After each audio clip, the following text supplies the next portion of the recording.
మరి రోజు రాష్ట్ర కమిటీ ఆయన వరంగల్ జిల్లా కన్వీనర్ మహిళా రాష్ట్ర కమిటీ మరి పిలుపు మేరకు 33 జిల్లాలకెళ్ళి ఈ రోజు ప్రతిజ్ఞా దివాస్ కు రాష్ట్ర కమిటీ పిలుపునియడం జరిగింది. ట్యాంక్ బండ్ బై అంబేద్కర్ విగ్రహం దగ్గర మరి అందరం ప్రమాణం చేసినాము.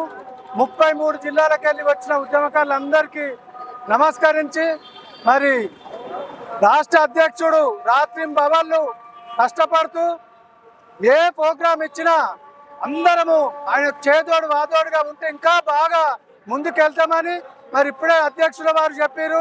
అసెంబ్లీ వరకు జూన్ 2 వరకు అవకాశం ఇద్దామని. మరి మొన్ననే మేము మా ఎమ్మెల్యే మల్రెడ్డి రంగారాన్ని వార్నింగే ఇచ్చినాము. ఇక మీరు లాభం లేదు సార్, మమ్మల్ని రేవంత్ రెడ్డి దగ్గర కన్నా తీసుకెళ్ళండి, లేదంటే అసెంబ్లీలో 2 పదాలు ఉద్యమకారుల గురించి రేపు మాట్లాడాలంటే తప్పకుండా ఏదో ఒకటి చేస్తానని హామీ ఇచ్చిండు.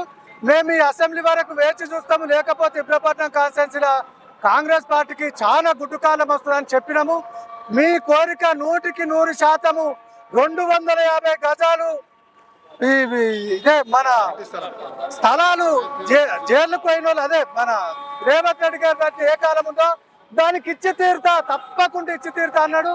ఇచ్చి తీరుతా ప్రతి ఒక్క ఈ కార్యక్రమం అయిపోగానే అధ్యక్షుల వారు కూడా ఈ జూన్ వరకు చూసి ఎమ్మెల్యేలకు ముట్టడా ఏదో ఒకటి చేయకపోతే కూడా చాలా మనల్ని చిన్న చూపు చూస్తున్నారు. కాబట్టి అన్న నీకు అందరం చేదోడు వాదోడుగా ఉన్నాము. 10 మంది అయినా సరే మనతో పాటు నేను చేరిపోతాను సిద్ధంగా ఉన్నా. 10 మందితోటి నా ఏరియాలో నేను చేరిపోతాను సిద్ధంగా ఉన్నా.